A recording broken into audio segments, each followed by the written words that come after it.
చూస్తున్నది హిడ్మా ఎన్కౌంటర్లో మరణించినటువంటి మృతదేహానికి సంబంధించినటువంటి ఫోటోగ్రాఫ్ మీరు చూస్తున్నారు బిగ్ టీవీ స్క్రీన్ పైన. మా అసోసియేట్ ఇన్పుట్ ఎడిటర్ నాగేష్ మరింత సమాచారం ఇస్తారు. నాగేష్, హిడ్మా ఎన్కౌంటర్లో మృతి చెందారు, కానీ మాజీ మావోయిస్టులు ఇది కాకపోవచ్చేమంటారు, ఎందుకంటే గత అనుభవాలు ఉన్నాయి. గతంలో అనేక ఎన్కౌంటర్లో చనిపోయిన వార్తలు వచ్చాయి, తర్వాత ఆయన లేదు బయట బతికి ఉన్నటువంటి వార్తలు మళ్ళీ వచ్చాయి, కాబట్టి అదే కోవలోకి వస్తుందంటారు. బట్ ఫోటోగ్రాఫ్ కూడా మనకు కనబడుతుంది. సో హిడ్మా ఎన్కౌంటర్, హిడ్మా మొదటి నుంచి మావోయిస్టు పార్టీలో ఎదిగినటువంటి విధానం కావచ్చు, ఆయన చేసినటువంటి దాడులు, వ్యూహకర్తగా పేరు సంపాదించుకున్నటువంటి విధానం, అవన్నీ కూడా ఎట్లా డిస్కస్ చేసుకోవచ్చు సమయానికి? అంటే హిడ్మా ఎన్కౌంటర్ అనేది ఖచ్చితంగా మావోయిస్టు పార్టీకి భారీ ఎదురు దెబ్బని. ఎందుకంటే హిడ్మా టార్గెట్గా గత సంవత్సర కాలంగా కేంద్ర బలగాలు వివిధ రాష్ట్రాల్లో అడవుల్ని జల్లెడపడుతున్నాయి. 51 సంవత్సరాల హిడ్మా ఎన్కౌంటర్ అనేది ఖచ్చితంగా కేంద్రానికి బిగ్ ఇష్యూనే. ఎందుకంటే కాసేపట్లో కేంద్ర హోంశాఖ మంత్రి అమిత్ షా, అవసరమైతే ప్రధానమంత్రి నరేంద్ర మోదీ కూడా స్పందించే అవకాశం కనిపిస్తుంది. నంబళ్ళ కేశవరావు, మోడెం బాలకృష్ణ ఎన్కౌంటర్ టైంలో కూడా యాజిటీస్గా వీళ్ళిద్దరు స్పందించారు.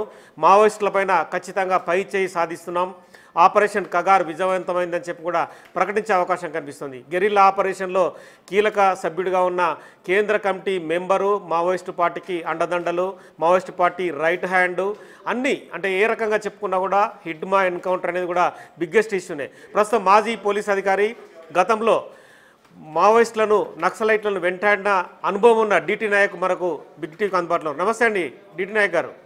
నమస్తే నాగేష్ సార్, ఎలా చూస్తారు హిడ్మా ఎన్కౌంటర్ని? అంటే మీకు చాలా ఎక్స్పీరియన్స్ ఉంది, చాలా వరకు అడవులలో తిరిగారు, పాదయాత్ర చేశారు, మావోయిస్టులను లొంగిపోమని కూడా చాలా సందర్భాల్లో చెప్పారు. ఇప్పుడు హిడ్మా అనేది one of the central committee member అతను. అవును, మనకు చాలా మంది సెంట్రల్ కమిటీ మెంబర్స్ ఎన్కౌంటర్ లో చనిపోయారు. మీరు చెప్పిన ఈ నంబళ్ళ కేశవరావు అలాంటి వాళ్ళు కొందరు సరెండర్ అయిపోయారు ఈ మధ్యనే. సో ఆర్గనైజేషన్ అంతా వీక్ అయిపోయిందండి. ఇప్పుడు ఛత్తీస్గఢ్ లో ఒక ఏరియాకు కన్ఫైన్ అయిపోయింది ఆర్గనైజేషన్. ఒకప్పుడు ఒక చిన్న ఏరియా ఏదో ఎవరిని రానివ్వకుండా వాళ్ళు పోలీసులను కానీ ఇంకొకరిని కానీ ఇదంతా మా రాజ్యం అన్నట్లు చెప్పేవాళ్ళు. ఇప్పుడు అలాంటిది ఏం లేదు. ఆర్గనైజేషన్ అంతాను చిన్న భిన్నం అయిపోయింది ఇప్పుడు because of central forces and local police. ఈ ఆర్గనైజేషన్ కి ఒక పెద్ద ఐడియల్ అంటూ ఏం లేదు.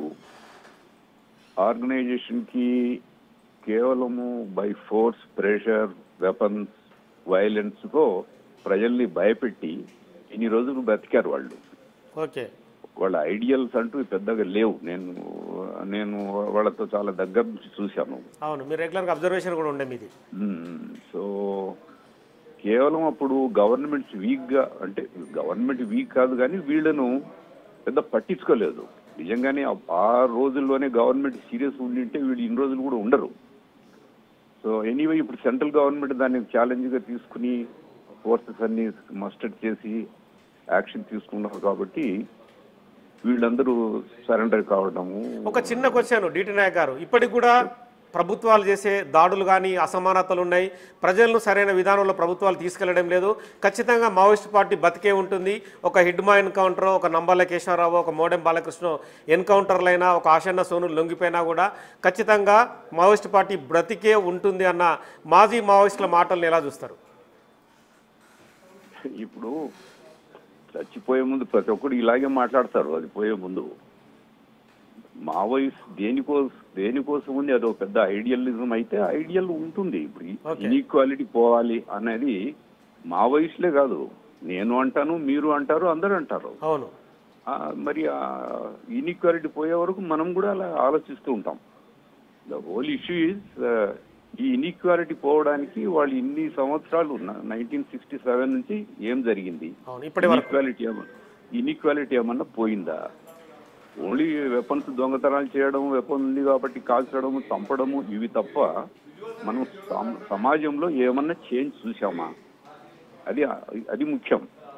సో స్లోలీ సమాజము త్రూ మీడియా అనండి, ఇంకొక విధంగా నాకు తెలుసుకున్నది అసలు వీళ్ళ సమాజం ఏంటి అన్నది. వీళ్ళు జస్ట్ వైలెన్స్ స్ప్రెడ్ చేయడము, దానివల్ల అదొక ట్రిగర్ హ్యాపీనెస్ అనిపిస్తుంది నాకైతే. నేను వాళ్ళతో చాలా చెప్పాను. అవును, మీతో చాలా సందర్భాల్లో మీరు మాట్లాడి కూడా ఉంటారు. సమాజానికి నిజంగా మీరు చేయాలనుకుంటే రండి, పబ్లిక్గా you tell them, convince them. అంతేగాని తుపాకులు పట్టుకుని తిరుగుతూ నేను కూడా తుపాకి పట్టుకుంటుంటే మీరందరూ లోపలికి వెళ్ళిపోతారు ఫర్ ది ప్రజెంట్. అవును, తర్వాత ఛాన్స్ చూసి మీరు యాక్షన్ తీసుకుంటారు. సేమ్ థింగ్ వాళ్ళు చంపిన వాళ్ళని చూసుకుంటే చాలా మంది ఈ ట్రైబల్స్, ఎస్సీస్, బీద వాళ్ళేనండి. ఎవరి కోసమైతే వాళ్ళు ఫైట్ చేస్తున్నామంటారు వాళ్ళనే చంపుతున్నారు. అవును. సో వాళ్ళు, నేను అసలు ఓపెన్ గా చెప్పాను, అరే దుర్మార్గులు చాలా మంది ఉన్నారు, ఒక లిస్ట్ ఇస్తాను, మీరు కావాలంటే చంపండి అంటే వాళ్ళ డబ్బులే వీళ్ళు తింటున్నారు. వీళ్ళు ఎక్కడ చేస్తారు?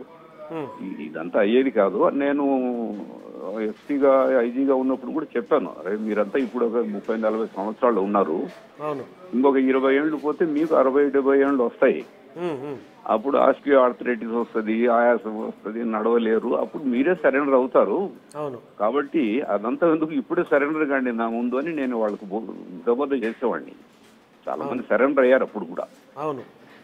వీళ్ళు ఏంటంటే ఇంకా ఆ సర్కిల్లో పడిపోయారు, దాంట్లో నుంచి బయటికి రావడానికి వాళ్ళకి కష్టంగా ఉంది. అండ్ వాళ్ళకి అడ్వాంటేజ్ ఏంటంటే గవర్నమెంట్ వీళ్ళని కాస్త లిబరల్ గా ఉన్నది వీళ్ళ వైపు. అండ్ ప్రెస్ కూడాను సంహౌ లెఫ్టిస్ట్ ఎలిమెంట్స్ ప్రెస్ లో జొరబడి ప్రెస్ టువర్డ్స్ వాళ్ళ వైపు మాట్లాడేట్టు చేసుకున్నారు. జ్యుడిషియరీ కానివ్వండి, ప్రెస్ అంతాను అప్పుడు వాళ్ళకి ఫేవరబుల్ గా ఉన్నట్టు మాట్లాడారు. ఇప్పుడు పోలీసులు వాళ్ళని చంపితే పోలీసులు చంపారు అంటారు, వాళ్ళు వీళ్ళని చంపితే వాళ్ళు ఏదో హీరోస్ అయి వీళ్ళను సమాజం కోసం చంపినట్టు చిత్రీకరిస్తారు. సో అది స్లోలీ ఇప్పుడు ప్రజలు తెలుసుకున్నారు. ఇప్పుడు ఛత్తీస్గఢ్లోనే ట్రైబల్ ఏరియాస్ కి వీళ్ళకి ఏం చేశారు, ఈ మన తెలంగాణ, ఆంధ్ర పక్కన పెట్టండి, ఛత్తీస్గఢ్ ఏం చేశారు, గవర్నమెంట్ వెల్ఫేర్ స్కీమ్స్ అక్కడ పోకుండా చేశారు. సో వీళ్ళు చేసింది ఏమీ లేదు ఎక్సెప్ట్ ఏదో ఈ భోజనం లేకుండా పోయే వాళ్ళ క్యాడరు అక్కడికి వెళ్ళిన తర్వాత ఇంకా పోలీస్కి అగేన్స్ట్ గా చెప్పడం, ఈ గవర్నమెంట్ అగేన్స్ట్ గా చెప్పడం, ఈ గవర్నమెంట్ అది తప్పు చేసింది, ఇది తప్పు చేసింది, కానీ మరి ఏది కరెక్ట్ గా చేయాలో చెప్పరు. That is the weakness of the whole Marxism. We have to demolish the society, government అంటారు. All okay, you demolish, what is alternative?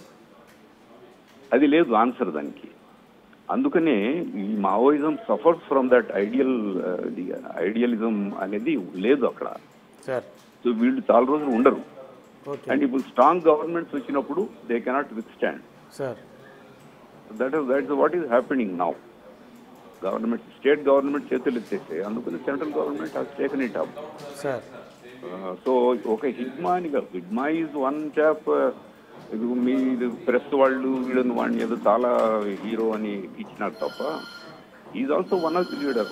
మన నంబళ్ళ కేశవరావు కూడాను చాలా పెద్ద స్ట్రాటజిస్ట్, ఈజ్ ఇంజనీర్ అనుకుంటా. సో ఇలాంటి వాళ్ళందరూ ఇండివిజువల్ గా నథింగ్.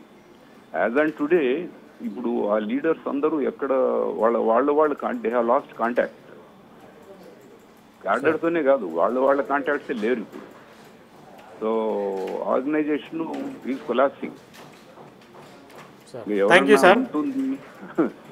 ఉంటుంది మావోయిజం అనుకుంటూ ఉంటుంది, అన్ని ఇజం లాగా అది కూడా ఉంటుంది అంతే తప్ప యాక్షనబుల్ ఏదన్నా అంటూ ఉండదని నా అభిప్రాయం. Thank you sir, thank you. So మొత్తానికైతే మాజీ పోలీస్ అధికారి డిటి నాయక్ గారు మావోయిస్టులనే హిడ్మాన్ హీరోగా మీడియా చూపించిన తప్పితే అతను కూడా ఒక నాయకుడిగా ఎదిగిన వ్యక్తి అని చెప్తున్నారు. ప్రస్తుతం బిగ్ టీవీతో జంపన్న ఉన్నారు, మాజీ మావోయిస్టుగా చాలా కాలం పనిచేశారు. జంపన్న గారు చెప్పండి.